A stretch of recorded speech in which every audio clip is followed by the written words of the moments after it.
नमस्कार दोस्तों, स्वागत है आप सभी का स्टडी फॉर सिविल सर्विसेज में। और मैं हूं आपका अपना शुभम पांचाल और स्वागत करता हूं एक बार फिर से उत्तराखंड सामान्य ज्ञान के लेक्चर सीरीज में, जिसका आज हम पार्ट देखने वाले हैं 31, जिसको कहते हैं 31, और जिसमें हम देखने वाले हैं उत्तराखंड के प्रमुख व्यक्तित्व। तो आप बने रहिए हमारे साथ और जल्द से इस वीडियो को करते हैं शुरू। और वीडियो को शुरू करने के पूर्व मैं आपसे कुछ इन्फॉर्मेशन शेयर करना चाहता हूं। हमारे द्वारा कुछ पेड कोर्सेज चलाए जा रहे हैं जो all civil service examinations for UPSC and other state PSC, UPPCS, MPPSC एवं बीपीएससी की आप प्री एवं मुख्य परीक्षा की तैयारी हमारे साथ जुड़कर कर सकते हैं। यदि आप हमारे पेड कोर्सेज को लेना चाहते हैं तो स्क्रीन पर दिए गए नंबर 9696066089 या 8564880530 पर संपर्क कर सकते हैं। साथ ही आप हमें टेलीग्राम पे भी फॉलो कीजिए। टेलीग्राम को आप फ्री में ज्वाइन कर सकते हैं। इसके लिए आपसे कोई पेमेंट नहीं लिया जाता है, बिल्कुल फ्री है, नो कॉस्ट है। आपको करना क्या होगा, सिर्फ टेलीग्राम आपको इंस्टॉल करके आपकी आईडी बना के आपको सर्च बॉक्स में जाके सर्च करना होगा @study for civil services और ज्वाइन कीजिए आप हमारे टेलीग्राम के प्लेटफॉर्म को। साथ ही आप हमें ट्विटर, इंस्टाग्राम तथा फेसबुक पे भी आप हमें फॉलो कर सकते हैं, जिसकी लिंक आपको डिस्क्रिप्शन पे मिल जाएगी। तो चलिए वीडियो को करते हैं शुरू। और हाँ, वीडियो को लाइक कीजिएगा, शेयर कीजिएगा और चैनल को सब्सक्राइब जरूर कर लीजिएगा। सब्सक्राइब बिल्कुल फ्री होता है और सब्सक्राइब के साथ बेल आइकन को दबाइए, जिससे आपको समय पर नोटिफिकेशंस प्राप्त होते रहें। तो चलिए वीडियो को शुरू करते हैं। उत्तराखंड के प्रमुख व्यक्तित्व हम यहाँ पर देखेंगे। पर्यावरण एवं समाज सेवा से संबंधित व्यक्तित्व को हम यहाँ पे लेवल देखने वाले हैं कि समाज सेवा और पर्यावरण से संबंधित कौन कौन से व्यक्ति हैं, हम उसको इसमें देखेंगे। तो पहला है आपका जिम कार्बेट। आपने इनका नाम सुना होगा, जिम कार्बेट। इनका पूरा नाम है एडवर्ड जेम्स कार्बेट। ब्रिटिश सेना के कर्नल थे। ध्यान रखिएगा, जो एडवर्ड जेम्स कार्बेट हैं, ये जेम्स हैं, ध्यान रखिएगा, कार्बेट ब्रिटिश सेना के कर्नल थे। और भारत के पहले राष्ट्रीय पार्क का जो नाम है वह इन्हीं के नाम पर रखा गया है, जिसको जेम कार्बेट राष्ट्रीय उद्यान के नाम से जाना जाता है। और इन्हें ईट्स ऑफ कुमाऊं नाम की पुस्तक इन्होंने की है। ध्यान रखिएगा, जो ईट्स ऑफ कुमाऊं नामक की जो पुस्तक है उसकी रचना भी जेम्स ने की है। तो ध्यान रखिएगा, ईट्स ऑफ कुमाऊं नामक पुस्तक की रचना इन्होंने की है। यदि इनके जन्म की यदि बात करें तो इनका जन्म 25 जुलाई 1875 को नैनीताल में हुआ। कब हुआ? 25 जुलाई 1875 को नैनीताल जिले में इनका जन्म हुआ। इसी के साथ साथ अगले व्यक्तित्व हैं हमारे घनानंद खंडूरी जी। घनानंद खंडूरी दानवोट, समाज सेवी तथा एक व्यवसायी थे। इनका जन्म 1882 को गढ़वाल में हुआ। इन्होंने पाठशालाएं खोलकर गढ़वालियों को विद्यायन तथा व्यवसाय हेतु प्रेरित किया। घनानंद खंडूरी जी। अगला नाम है मुंशी हरिप्रसाद टमटा। मुंशी हरिप्रसाद जी का जन्म 25 अगस्त 1888 को अल्मोड़ा में हुआ था। दलित परिवार में जन्मे टमटा ने 1905 में टमटा सुधार सभा का गठन किया तथा 1934 में समता नामक साप्ताहिक प्रकाशन इनके ही द्वारा शुरू किया गया। अगला नाम है हमारा जयानंद भारती। जयानंद भारती जी का जन्म 1888 में गढ़वाल में हुआ था। और जयानंद भारती ने डोलापाल की कुप्रथा को समाप्त करने के लिए महत्वपूर्ण भूमिका निभाई थी। और डोलापाल की कुप्रथा क्या थी, इसके बारे में मैं आपको पूर्व के वीडियो में बता चुका हूं, परंतु जो विद्यार्थी इस वीडियो सीरीज को पहली बार देख रहे हैं उनसे आग्रह है कि इसके पूर्व के वीडियो को देख लीजिएगा। हम बात कर रहे थे डोलापाल की प्रथा की। तो डोलापाल की प्रथा में क्या होता था कि कुछ जो निम्न वर्गीय के लोग हुआ करते थे, उनको पालकी में, विवाह के समय पालकी में दूल्हे दुल्हन को ले जाना प्रतिबंधित था। उनको पैदल ही जाना पड़ता था। और जो उच्च वर्ग के लोग होते थे वे पालकी में जाते थे। तो इससे क्या होता था, एक समाज में एक कुप्रथा थी, समाज में एक भेदभाव होता था, जिसे डोलापाल की भेदभाव के नाम से जाना जाता था, डोलापाल की कुप्रथा के नाम से जाना जाता था, जिसको समाप्त करने में जयानंद भारती जी का महत्वपूर्ण योगदान रहा है। अगला नाम है हमारा विश्वेश्वर दत्त सकलानी। विश्वेश्वर दत्त सकलानी का जन्म 1924 को पिथौरागढ़ में हुआ। इन्हें पर्यावरण के क्षेत्र में विशेष योगदान के लिए सन 1986 में इंदिरा प्रियदर्शनी वृक्षा मित्र पुरस्कार से सम्मानित किया गया है। 1986 में इंदिरा प्रियदर्शनी वृक्षा मित्र पुरस्कार से सम्मानित किया गया है विश्वेश्वर दत्त सकलानी जी को। इन्हें उत्तराखंड का वृक्ष मानव भी कहा जाता है। ध्यान रखिएगा, इन्हें उत्तराखंड का वृक्ष मानव भी कहा जाता है। अगला नाम है हमारा स्वामी राम। स्वामी राम की यदि बात करें तो स्वामी राम जी का जन्म 1925 को गढ़वाल में हुआ। इन्होंने वर्ष 1989 में हिमालयन इंस्टीट्यूट हॉस्पिटल ट्रस्ट की स्थापना की। ध्यान रखिएगा, 1989 में हिमालयन इंस्टीट्यूट हॉस्पिटल ट्रस्ट की स्थापना स्वामी राम जी ने की और इन्होंने इंडियन म्यूजियम नामक पुस्तक की रचना की। ध्यान रखिएगा, इंडियन म्यूजियम नामक पुस्तक की रचना स्वामी राम जी ने की। अगले व्यक्तित्व हैं हमारे सुंदरलाल बहुगुणा, जो कि बहुचर्चित हैं। इनका जन्म 1927 को हुआ। चिपको आंदोलन में इनकी एक महत्वपूर्ण भूमिका रही है और वर्ष 1981 में इन्हें पद्मश्री से भी सम्मानित किया गया था, सुंदरलाल बहुगुणा। और इन्होंने हिमालय बचाओ देश बचाओ का नारा भी सुंदरलाल बहुगुणा जी द्वारा दिया गया। अगला नाम है चंटी प्रसाद भट्ट। चंटी प्रसाद भट्ट जी का जन्म 28 जून 1984 को चमोली जिले में हुआ। इन्होंने वर्ष 1964 में दशोली ग्राम स्वराज मंडल की स्थापना की। वर्ष 1975 में आचार्य विनोबा भावे जयप्रकाश नारायण से प्रभावित होकर उन्होंने सर्वोदय मंडल के संयोजक का पदभार संभाला। ध्यान रखिएगा, सर्वोदय मंडल के संयोजक का पदभार चंडी प्रसाद भट्ट जी ने संभाला था। अगला नाम है हमारा सतपाल महाराज। सतपाल महाराज का जन्म 21 सितंबर सन 1951 में हुआ। यह अग्रणी समाज सेवी संस्था मानव उत्थान सेवा समिति के संस्थापक माने जाते हैं, सतपाल महाराज। अगला नाम है हमारा कल्याण सिंह रावत मेती। कल्याण सिंह रावत मेती ने वन्य जीवों की रक्षा हेतु 1974 में हिमालयन वन्य जीव संस्थान की स्थापना की तथा 1995 में इन्होंने मेती मायका नामक वन आंदोलन प्रारंभ किया। कल्याण सिंह रावत मेती। अगला नाम है हमारा कालू मेहरा। उत्तराखंड के प्रथम स्वतंत्रता सेनानी का जन्म 1831 में वर्तमान चंपावत जिले के लोहाघाट के पास स्थित विसीड़ गांव में हुआ। ये उत्तराखंड के प्रथम स्वतंत्रता सेनानी थे और 1857 की जो क्रांति थी उसके दौरान इन्होंने कुमाऊं क्षेत्र में गुप्त संगठन क्रांतिवीर बनाकर अंग्रेजों के खिलाफ आंदोलन चलाया। उस समय कुमाऊं के कमिश्नर हेनरी रेमजे थे और इनकी मृत्यु हुई 1906 में। कालू मेहरा जी। अगला नाम है हमारा बद्रीदत्त पांडे।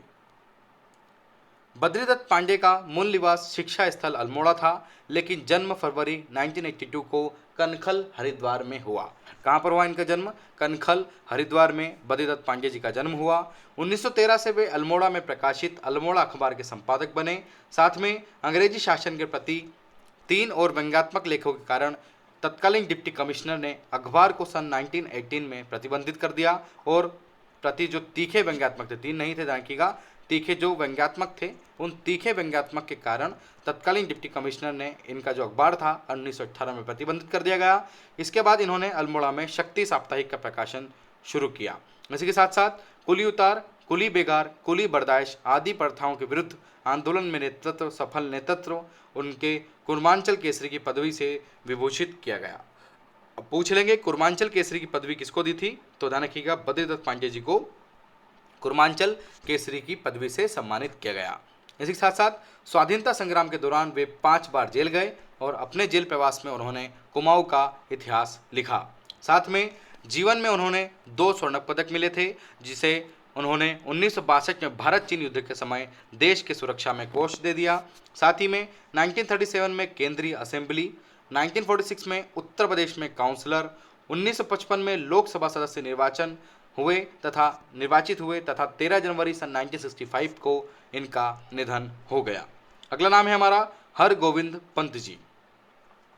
हरगोविंद पंत जी का जन्म 19 मई 1885 को चितई गांव अल्मोड़ा में हुआ था।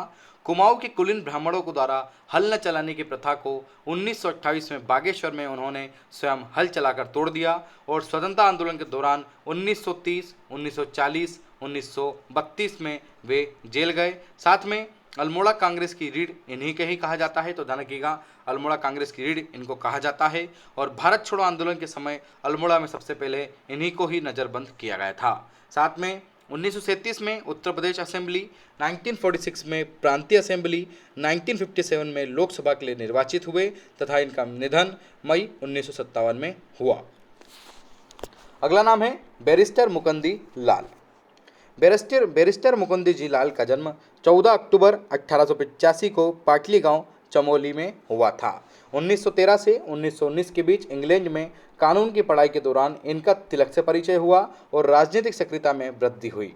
साथ में परिणाम स्वरूप इंग्लैंड से लौटने के बाद 1919 में इन्हें गिरफ्तार कर नैनी इलाहाबाद जेल में इन्हें डाल दिया गया, बैरिस्टर मुकुंदी लाल जी को। साथ में 1926 में स्वराज दल के टिकट पर गढ़वाल से चुनाव जीता तथा 1962 से 1967 तक लैंसडाउन विधानसभा क्षेत्र का प्रतिनिधित्व किया और इसके बाद उन्हें सक्रिय राजनीति से संन्यास ले लिया। साथ में राजनीति को त्यागने के बाद वे अपना जीवन गढ़वाली साहित्य कला के पुनरुत्थान में इन्होंने अपना जीवन लगा दिया और गढ़वाल चित्रकला शैली के जो प्रसिद्ध चित्रकार हैं मोलाराम के चित्रों को खोजकर उन्हें कला जगत में प्रसिद्ध के शिखर तक पहुंचाने में इन्हीं का महत्वपूर्ण योगदान माना जाता है। और सन 1969 में प्रकाशित उनकी पुस्तक गढ़वाल पेंटिंग्स भारतीय चित्रकला का मूल ग्रंथ है और 10 जनवरी 1982 को इनका निधन हो गया। अगला नाम है हमारा खुशीराम आर्य।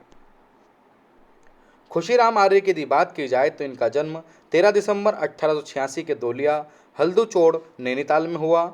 वे आर्य समाजी विचारधारा के व्यक्ति थे। उन्होंने दलितों में व्याप्त कुप्रथा जैसे बाल विवाह, मदिरापान, छुआछूत आदि की समाप्ति के लिए संपूर्ण कुमार क्षेत्र में जागरूकता फैलाई।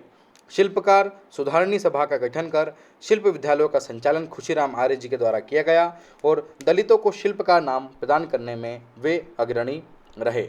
साथ में 1946 में कांग्रेस के टिकट पर विधानसभा के लिए चुने गए और 1967 तक विधानसभा के सदस्य रहे तथा 11 सितंबर 2002 को इनका निधन हो गया। अगला नाम है बलदेव सिंह आर्य। बलदेव सिंह आर्य जी का जन्म 1912 में पौड़ी के उमथ गांव में हुआ।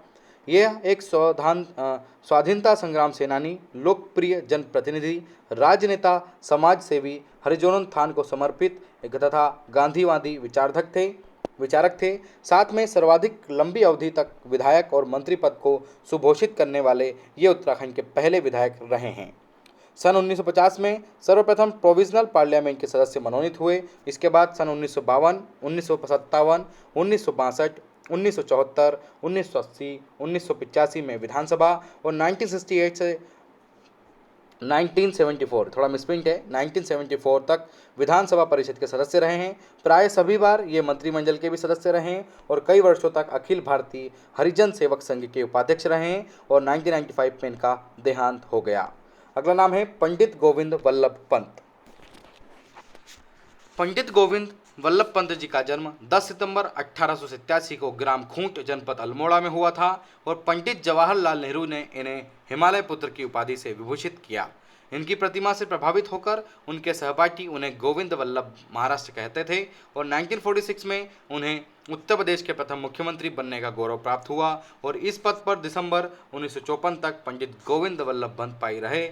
और उनके जीवन से संबंधित यदि हम घटनाओं की बात करें तो 1909 के इलाहाबाद के कानून की डिग्री लेने के बाद उन्होंने काशीपुर में वकालत शुरू कर दी और हिंदी के प्रचार हेतु सन 1914 में काशी नगरी प्रचरणी सभा की एक शाखा के रूप में काशीपुर में प्रेम सभा की स्थापना की तथा 1916 में कुमाऊं परिषद के गठन में अहम भूमिका निभाई। साथ में 1923 में स्वराज पार्टी के टिकट पर नैनीताल जिले के संयुक्त प्रांत की विधान परिषद के सदस्य निर्वाचित हुए, जबकि 1927 में उन्हें संयुक्त प्रांत की कांग्रेस कमेटी का अध्यक्ष चुना गया और 29 नवंबर 1928 को लखनऊ में साइमन कमीशन के विरुद्ध नेहरू जी के प्राणों की रक्षा करते समय गंभीर शारीरिक चोटें भी आई थी। साथ में 1934 में वे अखिल भारतीय संसदीय बोर्ड के अध्यक्ष, केंद्रीय विधानसभा के सदस्य निर्वाचित हुए और 1937 में इनके नेतृत्व में ही उत्तर प्रदेश में पहला कांग्रेसी मंत्रिमंडल बना। साथ में 9 अगस्त 1942 को उन्हें कांग्रेस कार्यकारिणी के सदस्य में मुंबई में गिरफ्तार कर लिया गया और 31 मार्च 1945 तक अहमदनगर के किले में नज़रबंद रखा गया। साथ में 1946 से पुनः उत्तर प्रदेश विधानसभा के लिए निर्वाचित हुए और मुख्यमंत्री बने और इस पद पर दिसंबर 1954 तक रहे हैं। 1954 तक मुख्यमंत्री रहे हैं और 10 जनवरी 1955 को केंद्रीय कैबिनेट में गृह मंत्री के रूप में सम्मिलित हुए और देहावसान तक इसी पद पर रहे हैं। साथ में 26 जनवरी 1957 को ये पूछ सकते हैं, इनको भारत रत्न की उपाधि से सम्मानित किया गया और मार्च 1961 को पक्षाघात होने के कारण इनका निधन हो गया। अगले व्यक्तित्व हैं हर्षदेव ओली जी। काली कुमाऊं के शेर के नाम से विख्यात हर्षदेव ओली का जन्म 4 मार्च 1890 को ग्राम कोसानी, खेती खान, चंपावत में हुआ। इन्होंने कई अखबारों में कार्य किया। कुली उतार, कुली बेगार, कुली बर्दाश्त आंदोलन में सक्रिय आंदोलन हर्षदेव ओली जी ने दिया। 1929 में लाहौर कांग्रेस के अधिवेशन में इन्होंने कुमाऊं क्षेत्र का प्रतिनिधित्व किया और 1930 में जंगलात कानून के विरुद्ध सविनय अवज्ञा आंदोलन चलाया तथा 5 जून 1940 को नैनीताल में इनका निधन हो गया। अगले हैं हमारे अनसुईया प्रसाद बहुगुणा जी। गढ़ केसरी के नाम से विख्यात थे, ध्यान रखिएगा, गढ़ केसरी के नाम से विख्यात थी। गढ़ केसरी के नाम से विख्यात अनसुईया प्रसाद बहुगुणा का जन्म 18 जनवरी 1894 को पूर्ण तीर्थ अनसुईया देवी के रूप में हुआ था। वह एक सफल वकील थी एवं कुली बेगार स्वतंत्रता आंदोलन में काफ़ी सक्रिय रहे हैं और 1921 में उन्होंने गढ़वाल युवा सम्मेलन श्रीनगर का अध्यक्ष चुना गया तथा 1931 में जिला बोर्ड के चेयरमैन नियुक्त हुए तथा 23 मार्च 1943 को इनका देहांत हो गया। अगला नाम है प्रयागदत्त पंत। प्रयागदत्त पंत का जन्म 1890 में पिथौरागढ़ के हल्पाटी चंडाक में हुआ और इलाहाबाद के अपने उच्च शिक्षा पूरी करने के बाद 1921 में असहयोग आंदोलन में कूद पड़े और गांव-गांव में जाकर अंग्रेजी कानून के शासन के विरोध में प्रचार करने लगे। इसी बीच सरकार ने कुमाऊं में धारा 144 जुबानबंदी का आदेश जारी कर दिया और आदेश का उल्लंघन करने पर इन्हें बंदी बनाकर 1 वर्ष की कड़ी सजा सुना दी गई तथा करेली सेंट्रल जेल में रखा और 1935 में अल्प आयु में इनका निधन हो गया। और ध्यान रखिएगा, उत्तराखंड की धरती पर आंदोलन की शुरुआत करने का श्रेय इनको ही जाता है। अगला नाम है हमारा बिहारी लाल चौधरी जी। बिहारी लाल चौधरी जी सारे देश में चुनाव द्वारा एक आम सीट पर निर्वाचित होने वाले प्रथम हरिजन सदस्य थे। ध्यान रखिएगा, बिहारी लाल चौधरी जी। और 1929 में इन्होंने लाहौर के ऐतिहासिक कांग्रेस अधिवेशन में भाग लिया।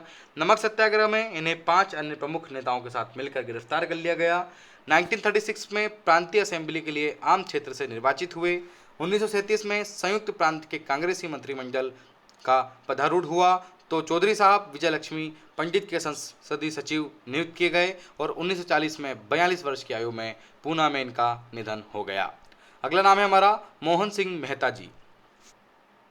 मोहन सिंह मेहता जी का जन्म 1897 में बागेश्वर जिले के बजुला कत्यूर गांव में हुआ और कत्यूर क्षेत्र में स्वराज प्राप्ति हेतु जन जागरण में इनकी प्रमुख भूमिका रही। 1921 में कत्यूर में कुमाऊं परिषद की शाखा गठित की और कुली बेगार के विरुद्ध आंदोलन का नेतृत्व किया।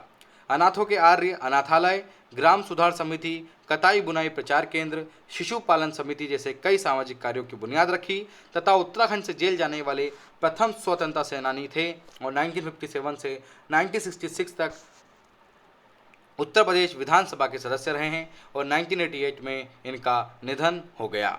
अगला नाम है इंद्र सिंह नयाल साहब, 1902 से 1994। स्वाधीनता संग्राम सेनानी, राजनेता के साथ साथ एक लेखक, समाजसेवी, गांधीवादी जननायक भी थे और 1932 में अल्मोड़ा में कुमायूं आयोजित कुमायूं युवक सम्मेलन के अध्यक्ष निर्वाचित हुए। क्षमा चाहता हूँ।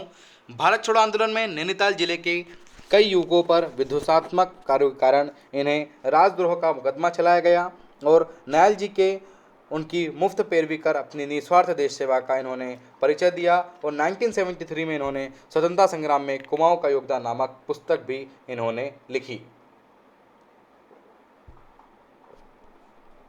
अगला नाम है भगवान सिंह रावत। भगवान सिंह रावत जी का जन्म 8 अक्टूबर 1910 को पौड़ी दुगड्डा के नागथुपुर पंचूर गांव में हुआ।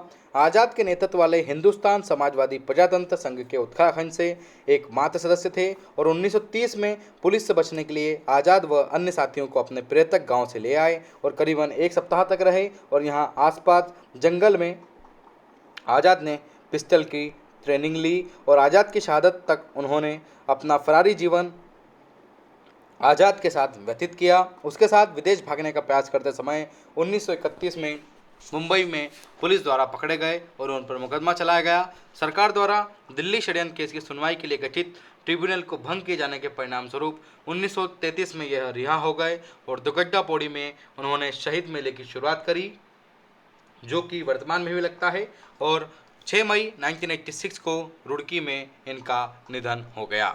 अगला नाम है हमारा जगमोहन सिंह नेगी जी। जगमोहन सिंह नेगी जी का जन्म 1905 में हुआ। यह स्वतंत्रता सेनानी के साथ साथ एक जनसेवी, राजनेता, साहित्यिक प्रेमी, स्पष्ट वक्ता, लोकप्रिय जनप्रतिनिधि थे और 1930 के देशव्यापी सत्याग्रह आंदोलन में इन्हें जेल यात्रा करना पड़ी और उत्तराखंड के जनप्रतिनिधित्व इतिहास में नेगी जी का लगातार 5 बार विधानसभा में प्रवेश का एक रिकॉर्ड रहा है और 30 मई 1968 को श्री जगमोहन सिंह नेगी जी का देहांत हो गया। अगला नाम है महावीर सिंह त्यागी। महावीर जी त्यागी का जन्म 1899 में हुआ और प्राथमिक शिक्षा के बाद यह फौज में भर्ती हुए। प्रथम विश्व युद्ध में ईरान भेजे गए, किंतु राष्ट्रीय विचारों का व्यक्ति होने के कारण इन्हें कोर्ट मार्शल कर फौज से निकाल दिया गया। इसके बाद यह असहयोग आंदोलन में कूद पड़े और पूरे स्वतंत्रता आंदोलन के दौरान कई बार जेल गए और लगभग 7.5 वर्ष जेल में रहे हैं महावीर त्यागी साहब। 1946 में प्रांतीय काउंसिल के लिए निर्वाचित हुए। प्रथम आम चुनाव में देहरादून संसदीय क्षेत्र से लोकसभा के लिए निर्वाचित हुए तथा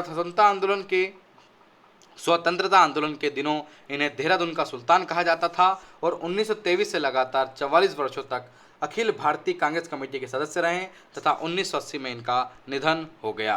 अगला नाम है हमारा शोभन सिंह जीना। शोभन सिंह जीना का जन्म 1909 में कुमाऊं क्षेत्र में हुआ। कुमाऊं में इन्होंने कुमाऊं राजपूत परिषद का गठन कर इसके माध्यम से इन्होंने क्षत्रिय समाज में सुधार लाने का सक्रिय भूमिका निभाई। अंग्रेजी सरकार ने इन्हें राय बहादुर की पदवी देकर सम्मानित किया और वे कुमाऊं में भारतीय जनसंघ के संस्थापक सदस्यों में से एक थे, जो कि भारतीय जनता पार्टी के गठन के पश्चात इसके जिलाध्यक्ष बनाए गए और 1977 में वारा मंडल विधानसभा क्षेत्र से चुनाव जीते और पर्वतीय विकास मंत्री बनाए गए थे शोभन सिंह जीना साहब। अगला नाम है श्रीधर किमोठी आज़ाद। यदि श्रीधर किमोठी आज़ाद जी की बात की जाए तो इनका जन्म 1919 में चमोली के अंद्रशिला भिकोन गांव में हुआ। वो स्वतंत्रता आंदोलन के दौरान कई बार जेल गए तथा स्वतंत्रता के बाद अनेक सामाजिक कार्य किए गए और नवंबर 2000 में इनका निधन हो गया। अगला नाम है हमारा परिपूर्णानंद पेन्यूली साहब।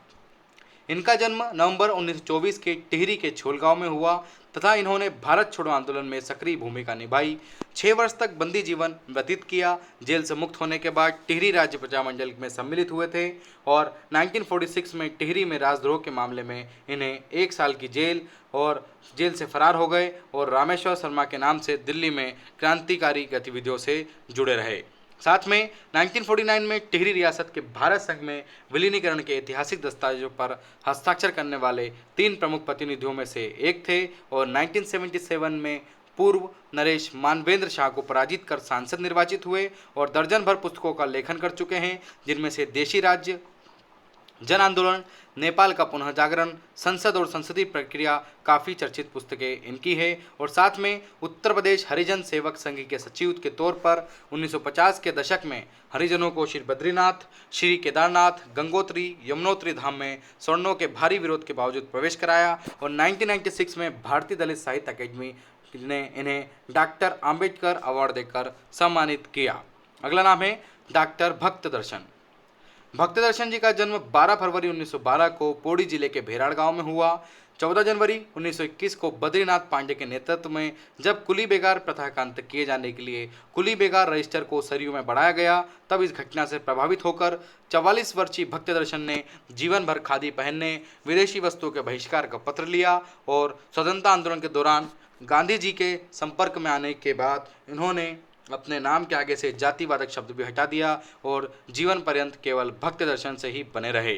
सन 1939 में इनके भैरवदत्त धुलिया के समकादत्व में लैंसडौन पौड़ी से कर्मभूमि नामक साप्ताहिक अखबार का प्रकाशन शुरू हुआ।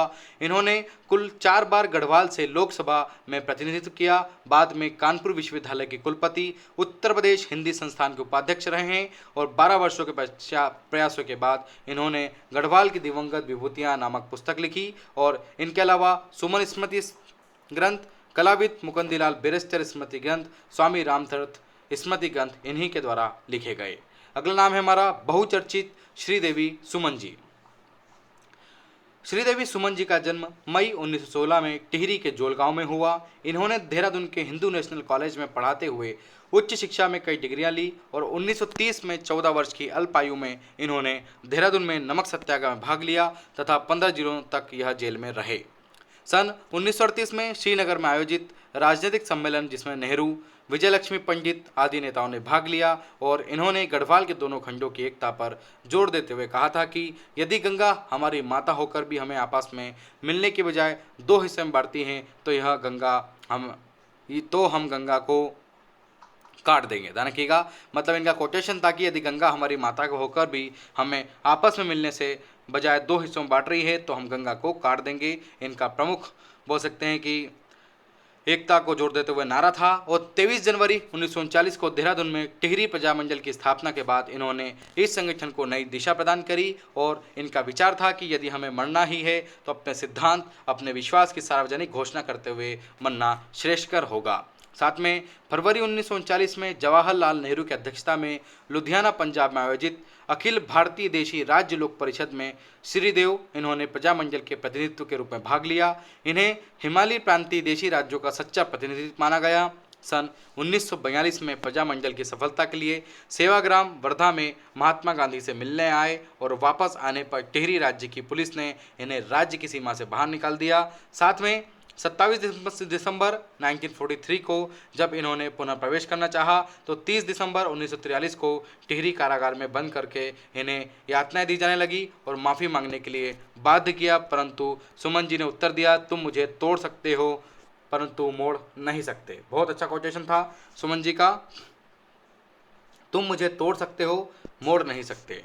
इसी साथ साथ 21 फरवरी 1944 को श्रीदेव सुमन पर राजद्रोह का मुकदमा चलाया गया और किसी भी सरकारी वकील को उनकी पैरवी करने की स्वीकृति नहीं दी गई। उन्होंने अपने ऊपर लगे झूठे आरोपों की खिलाफत की और कहा कि सत्य और अहिंसा के सिद्धांत पर विश्वास होने के कारण मैं किसी के प्रति घृणा, देश का भाव नहीं रखता हूं। और साथ में 29 फरवरी 1944 को उन्होंने जेल कर्मचारियों के दुर्व्यवहार के विरोध में अनशन शुरू किया और 3 मांगे, प्रजामंडल को मान्यता दी जाए, मुझे पत्र व्यवहार करने की स्वतंत्रता दी जाए और मेरे विरुद्ध झूठे मुकदमों की अपील राजा स्वयं सुने। राजा को भेजी और कहा कि यदि 15 दिन में मांगों का उत्तर नहीं मिला तो मैं आमरण अनशन शुरू कर दूंगा। और उत्तर नहीं मिलने पर उन्होंने 3 मई 1944 से अपना आमरण अनशन शुरू किया और उनसे कहा दिया गया था कि यदि भूख हड़ताल तोड़ दोगे तो आपको मुक्त कर दिया जाएगा, लेकिन वे अपना अनशन तोड़ने से इनकार कर रहे थे और टिहरी की स्वतंत्रता के लिए 25 जुलाई 1944 को 84 दिनों की भूख हड़ताल के बाद वह शहीद हो गए। और वे अक्सर कहा करते थे कि मैं अपने प्राण दे दूंगा किंतु टिहरी राज्य के नागरिकों अधिकारों को सामंती शासन के पंजे से कुचलने नहीं दूंगा। अगला नाम है हमारा हेमवंती नंदन बहुगुणा। धरतीपुत्र हिमपुत्र के नाम से विख्यात बहुगुणा जी का जन्म 25 अप्रैल 1919 को पौड़ी के बुधाड़ी गांव में हुआ। 1937 में उच्च शिक्षा के लिए इलाहाबाद आए, यहां छात्र आंदोलन का नेतृत्व करने लगे और सन 1957 में सर्वप्रथम कांग्रेस के विधानसभा चुनाव जीता और पंत जी ने सरकार में संसदीय सचिव बने। सन 1972 में इलाहाबाद से लोकसभा के लिए विजय हुए, लेकिन एक ही वर्ष के बाद 1973 में इंदिरा जी ने इन्हें उत्तर प्रदेश का मुख्यमंत्री बना दिया। 1975 में इमरजेंसी के समय इंदिरा जी के मनमुटाव होने के कारण मुख्यमंत्री पद इन्होंने छोड़ दिया। साथ में 1979 में इन्होंने लोकतांत्रिक समाजवादी पार्टी गठन किया और अपनी पार्टी से 1942 में गढ़वाल संसदीय सीट से विजयी होकर मंत्री बनाया। 1984 में चौधरी चरण सिंह जी के साथ दलित मजदूर किसान पार्टी का गठन कर इलाहाबाद से संसदीय चुनाव लड़े, लेकिन अमिताभ से हार गए और 7 मार्च 1989 को इनका निधन हो गया। और इन्होंने अपने कार्यकाल में उत्तराखंड के लिए अलग से पर्वतीय विकास मंत्रालय की स्थापना की थी और इनकी प्रसिद्ध बुक है इंडियन नाइस, पूछी जा सकती है, IMP लगा लीजिएगा। अगला नाम है महाराजा मानवेंद्र शाह। महाराजा मानवेंद्र शाह का जन्म 1921 में टिहरी के प्रतापनगर में हुआ। 25 अक्टूबर 1946 को इनका राज तिलक हुआ और ज्ञात है कि राज तिलक के पूर्व से टिहरी जी का जनता रियासत के खिलाफ आंदोलनरत थे और समाधान के लिए टिहरी राज्य प्रजामंडल का गठन इनके द्वारा किया गया और जनता और टिहरी पुलिस के बीच निरंतर संघर्ष और भारत सरकार के हस्तक्षेप से अंतरिम सरकार गठित की गई, जिसमें आनंद शरण रतूड़ी साहब, खुशहाल सिंह, डॉक्टर कुशिलानंदन गेरोल आदि शामिल हुए। इसी के साथ साथ जनता के लंबे संघर्ष का परिणाम स्वरूप 1 अगस्त 1949 को टिहरी रियासत में भारत में इनका विलय हो गया और विलय के बाद 1952 में इन्होंने पृथक पृथक राज्य की मांग उठाई। इसी के साथ साथ शाह टिहरी से 2004 में 8वीं बार लोकसभा के लिए चुनाव जीते। 1957 से लगातार 3 बार 1957, 1962, 1967, फिर 1991 से लगातार 5 बार चुनाव जीते और 5 जनवरी 2007 को सांसद रहते हुए इनका निधन हो गया। अगला नाम है नारायण दत्त तिवारी। नारायण दत्त तिवारी एक विकास पुरुष के नाम से जाने जाते थे और इनका जन्म अक्टूबर 1924 में हुआ। कहाँ पर हुआ? नैनीताल के बिल्टी गांव हल्दाली में हुआ। इसी के साथ साथ इन्होंने इलाहाबाद विश्वविद्यालय से राजनीतिक शास्त्र में एमए एलएलबी की उपाधि तथा छात्र संघ के अध्यक्ष भी रहे हैं और 1965 में कांग्रेस में सम्मिलित हुए और 1969-74 में काशीपुर विधानसभा सीट से विधायक चुने गए। जनवरी 1976 से पहली बार उत्तर प्रदेश के सीएम बने और 1980 में नैनीताल से लोकसभा के लिए तथा केंद्र में योजना मंत्री बने और अगस्त 1984 में दूसरी बार मुख्यमंत्री बने तथा जून 1988 में तीसरी बार मुख्यमंत्री बने। इसी के साथ साथ मई 1995 में कांग्रेस के विघटन के बाद गठित कांग्रेस तिवारी जी जो थे वे अध्यक्ष बने और 2 मार्च 2002 को उत्तराखंड प्रथम निर्वाचित सरकार के मुख्यमंत्री बने और अगस्त 2002 में रामनगर विधानसभा क्षेत्र से निर्वाचित हुए तथा 7 मार्च 2007 तक वे मुख्यमंत्री रहे और अगस्त 2007 के बाद कुछ महीने तक वे आंध्र प्रदेश के राज्यपाल भी रहे हैं। अगला नाम है हमारा कृष्णचंद्र पंत। इनका जन्म 10 अगस्त 1931 को 1931 को ग्राम खूट अल्मोड़ा में पंडित गोविंद वल्लभ पंत के पुत्र के रूप में हुआ। इन्होंने लखनऊ विश्वविद्यालय में एमएससी जर्मनी से डॉक्टरेट की उपाधि प्रदान करी श्री कृष्णचंद्र पंत जी ने और 1962 में पहली बार नैनीताल से कांग्रेस का टिकट जीतकर सांसद, 1967 में मंत्री, 73-74 में केंद्र के गृह राज्य मंत्री, 1989 से केंद्र में जनता दल के सरकार के मंत्री और 1946 में मानव अधिकार आयोग के अध्यक्ष रहे हैं और 1997 में भारतीय जनता पार्टी में शामिल हो गए और 10वें विधि आयोग के अध्यक्ष और बाद में योजना आयोग का उपाध्यक्ष भी इन्हें नियुक्त किया गया कृष्णचंद्र पंत जी को। अगला नाम है डॉक्टर मुरली मनोहर जोशी। मुरली मनोहर जोशी जी का जन्म 5 जनवरी 1934 को ग्राम गल्ली जनपद अल्मोड़ा में हुआ और 1958 में इन्होंने इलाहाबाद विश्वविद्यालय से भौतिकी में एमएससी और फिर फिर डी.फिल की उपाधि ग्रहण की और इलाहाबाद विश्वविद्यालय से ही अध्यापन काम करने लगे और 1994 में विभाग अध्यक्ष भौतिक विभाग से यह सेना से निवृत्त हुए। यह आरएसएस से जुड़े थे और जनसंघ पार्टी के सदस्य थे और 1977 में जनसंघ का जनता पार्टी में विलय हो गया और नवगठित भाजपा पार्टी पहले प्रदेश सचिव बने और बाद में अल्मोड़ा के सांसद बने और भारतीय जनता पार्टी का अध्यक्ष रहते हुए 1992 में इन्होंने कन्याकुमारी से कश्मीर तक एकता यात्रा करी और आतंकवादियों की धमकी के बाद अगस्त 15, 1992 को श्रीनगर कश्मीर के लाल चौक में राष्ट्रीय ध्वज फहराया और वाजपेयी जी के मंत्रिमंडल में मानव संसाधन विकास मंत्री भी रहे हैं। अगला नाम है बहुचर्चित मेजर जनरल भुवन चंद्र खंजूरी जी। मेजर साहब का जन्म 1 अक्टूबर 1935 को देहरादून में हुआ। इनका पैतृक गांव महर गांव मरगदना पौड़ी गढ़वाल के पट्टी नांदेड़ सिलू में है और स्नातक की शिक्षा के बाद एनडीए के जरिए 1954 में सेना के इंजीनियरिंग कोर में कमीशन प्राप्त किए थे और 1982 में इन्हें अति विशिष्ट सेवा मंडल से सम्मानित किया गया है। भारतीय सेना से अवकाश लेने के बाद इन्होंने सक्रिय राजनीति में भाग लिया और भारतीय जनता पार्टी के उत्तर प्रदेश शाखा के उपाध्यक्ष नियुक्त किए गए और सन 1991 को मेजर साहब गढ़वाल से लोकसभा सदस्य चुने गए और 1996-98 तक छोड़कर राज्य के चौथे मुख्यमंत्री चुने जाने के बाद यह गढ़वाल के सांसद रहे।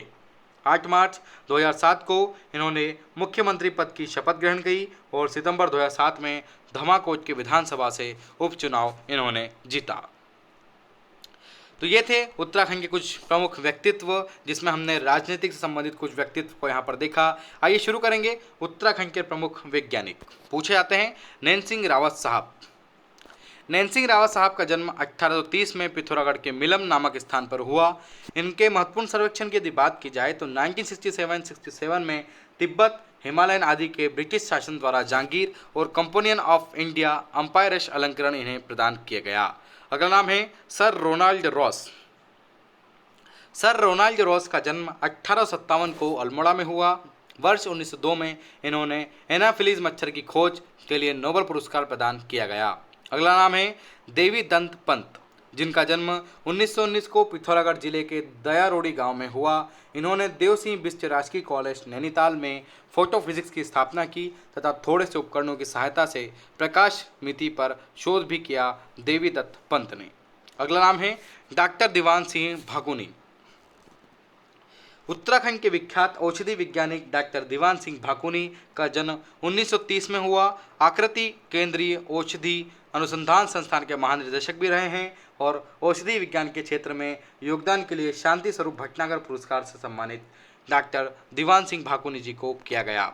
अगला नाम है डॉक्टर नीलांबर पंत।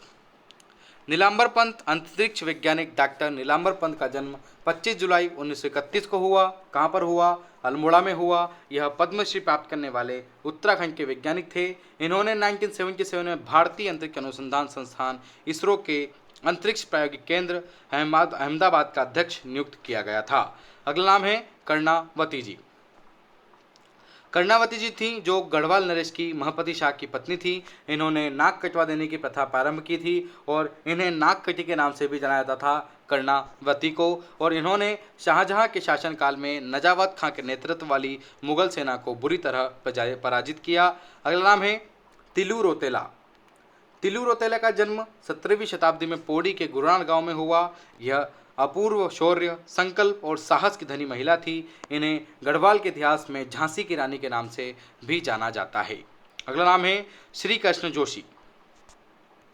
श्री कृष्ण जोशी जी का जन्म 6 जून 1935 को कुमाऊं के अनरप्पा गांव में हुआ। इन्होंने सौर ऊर्जा का सफल प्रयोग करने वाले यह प्रथम वैज्ञानिक भानु प्रताप यंत्र, चरखा और लेम का निर्माण करने वाले वैज्ञानिक थे श्री कृष्ण जोशी जी। अगला नाम है आदित्य नारायण पुरोहित।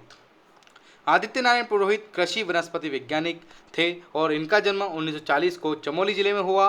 यह पंजाब विश्वविद्यालय चंडीगढ़ में वनस्पति विज्ञान विभाग में 1965 से 66 तक शोध अधिकारी रहे और आलू शोध संस्थान शिमला हिमाचल प्रदेश के पादप शरीर क्रिया वैज्ञानिक रहे और इन्होंने कई राष्ट्रीय अंतर्राष्ट्रीय संस्थाओं में भी सदस्यता प्राप्त की है। तो ये थे हमारे उत्तराखंड के कुछ वैज्ञानिक। आइए देख लेते हैं उत्तराखंड के प्रमुख कलाकार, जिनमें पहला नाम आता है मोलाराम जी का। मोलाराम जी का जन्म 1743 में श्रीनगर में हुआ। गढ़वाल नरेश के दरबारी चित्रकार थे और इनकी चित्रकला श्रीनगर पौड़ी गढ़वाल जिले में अवस्थित थी।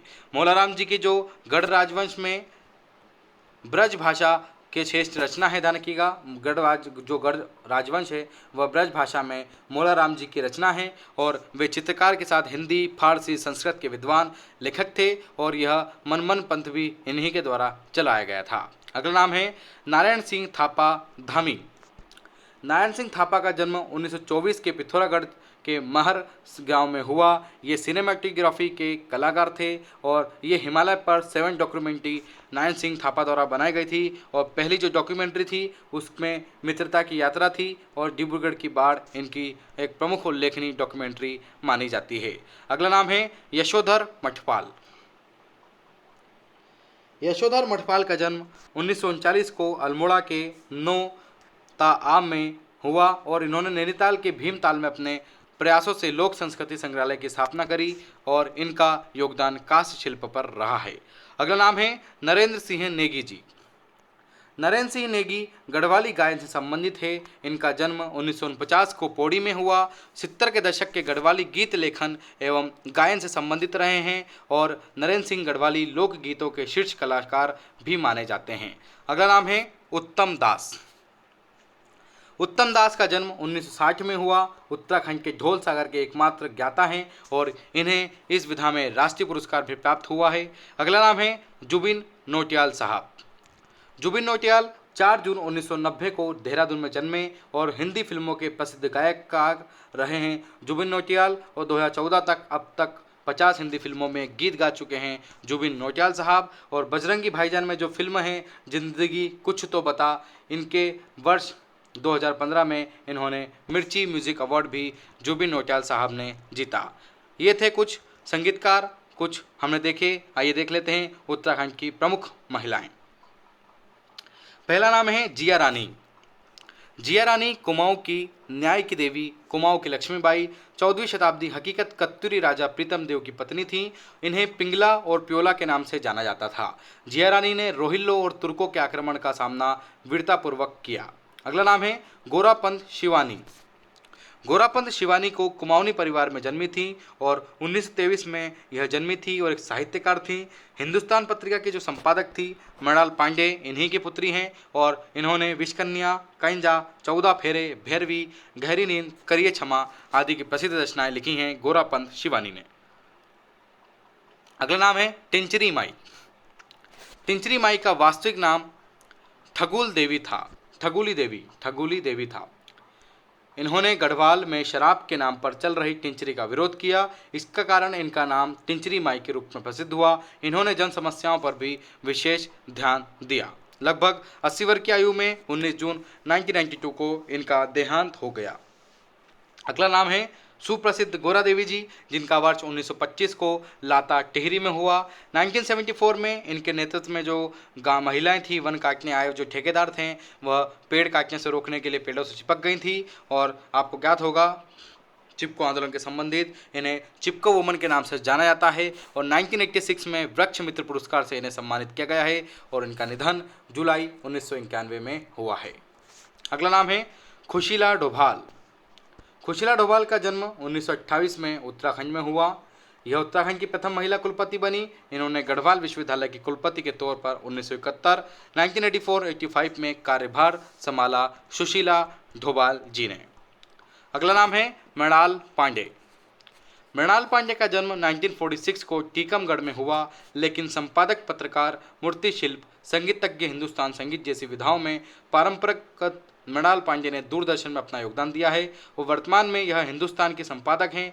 दरमियान, शब्दभेदी, विरुद्धा, पचरंगपुर, पुराण, कांच की कोठी, चोर निकल भाग इनकी प्रमुख रचना है मृणाल पांडे जी। अगला नाम है हंसा मनराल। इनका जन्म 17 मई 1957 को हुआ। राज्य की प्रथम महिला जिसे गुरु द्रोणाचार्य पुरस्कार से सम्मानित किया गया है और प्रदर्शन करने वाली पहली खिलाड़ी हैं जो कि एथलेटिक्स और भारोत्तोलन हेवीवेट में नेशनल लेवल पर हंसा मनराल जी ने प्रशिक्षण और पहली खिलाड़ी हैं हंसा मनराल। और प्रदेश सरकार द्वारा 2005 में इन्हें लाइफ टाइम अचीवमेंट पुरस्कार भी प्रदान किया गया हंसा मनराल जी को। तो ये थे कुछ प्रमुख व्यक्तित्व जो कि यह वीडियो होता है यहाँ पर कंप्लीट और उत्तराखंड के जीके से संबंधित सभी वीडियो होते हैं यहाँ पर कंप्लीट। यदि आपने सारे वीडियो नहीं देखे हैं तो उसका पापा वीडियो देख लीजिएगा और साथ में वीडियो को अधिक से अधिक लाइक कीजिएगा, शेयर कीजिएगा और कमेंट कीजिएगा और वीडियो को साथ में अधिक से अधिक किसी ना किसी जगह शेयर कीजिए और चैनल को सब्सक्राइब कीजिए और बेल आइकन को दबाइए और बने रहिए हमारे साथ यानी स्टडी फॉर सिविल सर्विसेज। जय हिंद, वंदे मातरम।